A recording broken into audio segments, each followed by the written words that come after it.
But also, I wanted to make a building which would look as if it was here for ages. Because homeopathy was always here with us. This blessing that was brought to this planet by a German. I think it is the only building that has been built specially for classical Hahnemannian homeopathy. Finally, after 200 years, we have something that we say this belongs to classical Hahnemannian homeopathy. What is going to be taught here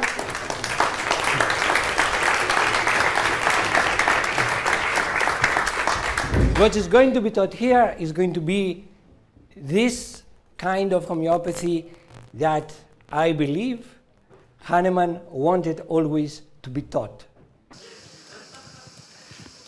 Homeopathy is a blessing, I'll tell you.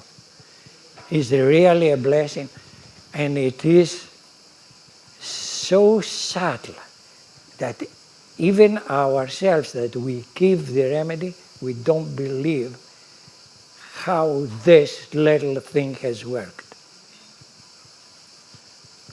We try to explain sometimes maybe we'll be able to explain. It's important, I feel it's important for every teacher of homeopathy to be able to show, to demonstrate the effect of homeopathy, not for himself only, but to demonstrate in a younger generation so they can be inspired and homeopathy can go on in this way.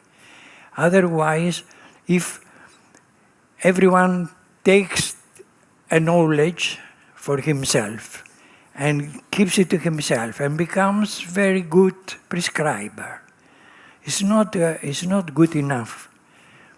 He must have the urge to give this knowledge to others and to give it correctly. And I have said always that a teacher can be only the one who has next to him all the time, not for 1 hour or 2 hours, all the time, somebody who is learning and who is watching him at the same time and can critically see what homeopathy can do. So this can be considered as a teacher. So they asked me for one phrase for homeopathy. He said about yourself. He said, Hahnemann said, I did not live in vain. So what do you say? And I said, I live for homeopathy. This is my motto.